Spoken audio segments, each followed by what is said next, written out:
by 2030, the connections will start to be made between artificial intelligence and the human brain. We've been through a process of preparation, of getting people, first of all, stage one, addicted to technology that they hold, holdables, smartphones, tablets. That's basically achieved. You just have to walk through a city and you see the addiction. And they're targeting specifically the young. Why? Because the young of today and the children of today are going to be the adults when they want to bring this AI connection in full blown. For that to happen, they have to get people addicted to technology to the point where they'll accept it and where it's the most natural thing in the world. And it's happening in front of our eyes. The first stage is to get people addicted to technology to the point where, at the most extreme, they'll get up in the dead of night and they'll queue, stand in line outside an Apple store to get the first of the new technology. And what they want eventually, and not too distant into the future, is people basically lining up to be connected to AI. In the same way that people in Sweden now are having parties to celebrate someone being microchipped, right? All this connects.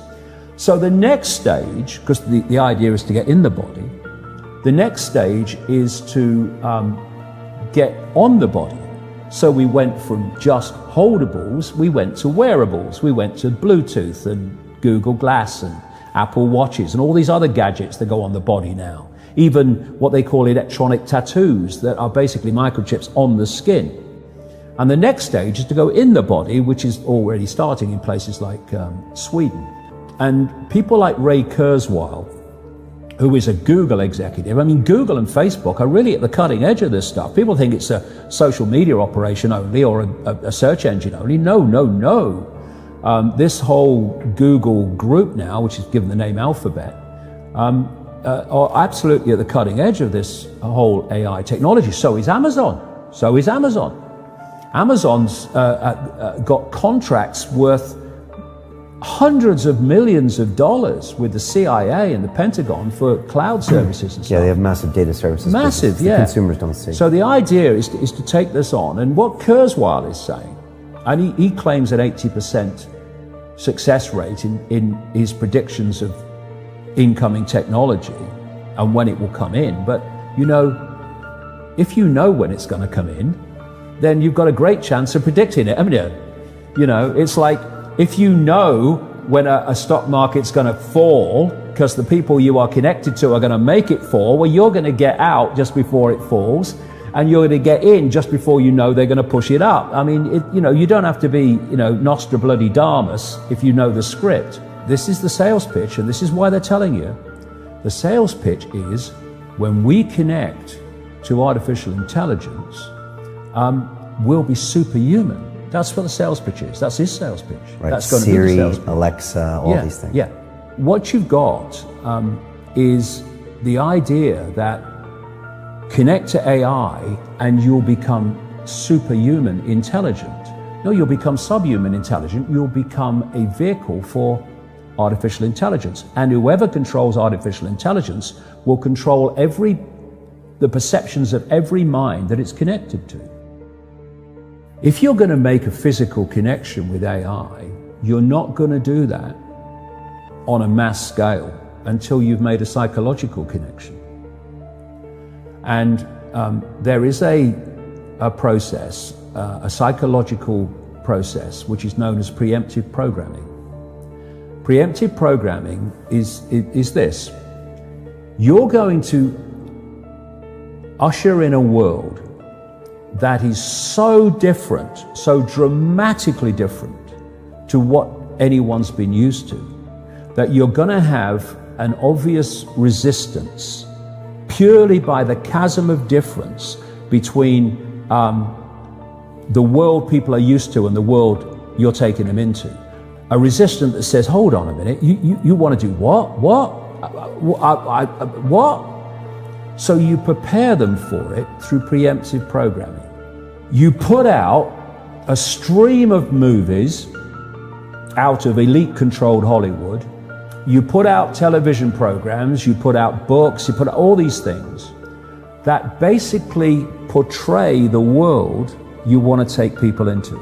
This is why you've seen so many movies about control by robots, control by technology, of synthetic humans. You have the dystopian society being portrayed and portrayed and portrayed. And what that's doing, it's making the subconscious, to an extent the conscious mind, familiar with the world you want to usher in. So when you literally start to bring it in, there's not that chasm that there would have been before.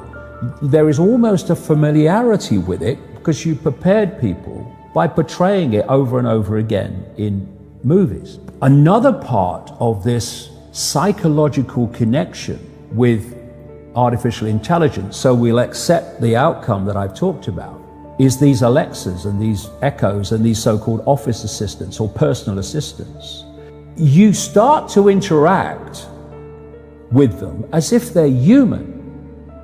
And now they're bringing in internet-connected toys for kids, even little kids, and Barbie dolls that they can actually have conversations with artificial intelligence.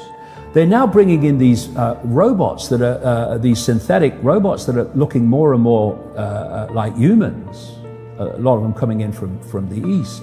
And this is a whole psychological process of familiarizing us with artificial intelligence, to getting people to interact with it until it becomes the most natural thing in the world.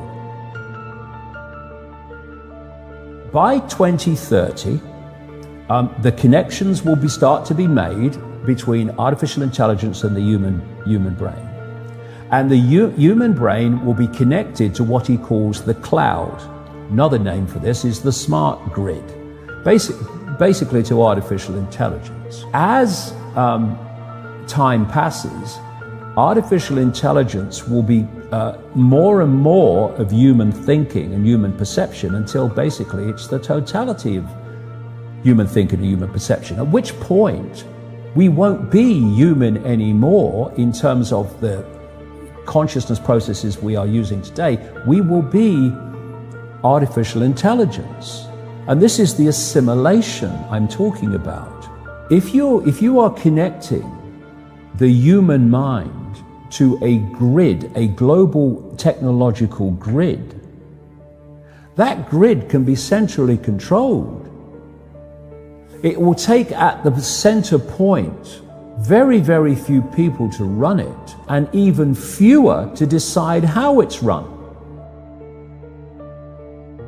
I say this to kids and anybody else: how long could you live without your smartphone? What is an alcoholic? Well, an alcoholic is someone addicted to alcohol. Yeah. Why is he addicted to alcohol? Because he can't stop drinking it. But you can't put your phone down. And if you do, within a few minutes you pick it up again because you're addicted to it. So are you controlling that bit of technology in your hand, or is that controlling you? That's controlling you. Do you want your life controlled by a bit of technology? Do you want the rest of your life controlled by it? Or are you now going to go, I'm putting this down? If technology is going to be the servant rather than the governor, it has to serve the interests of humanity, and humanity does not have to serve it. We're in a situation now where humanity is serving technology. And it will be serving AI. Increasingly, it is serving AI in its algorithmic expression.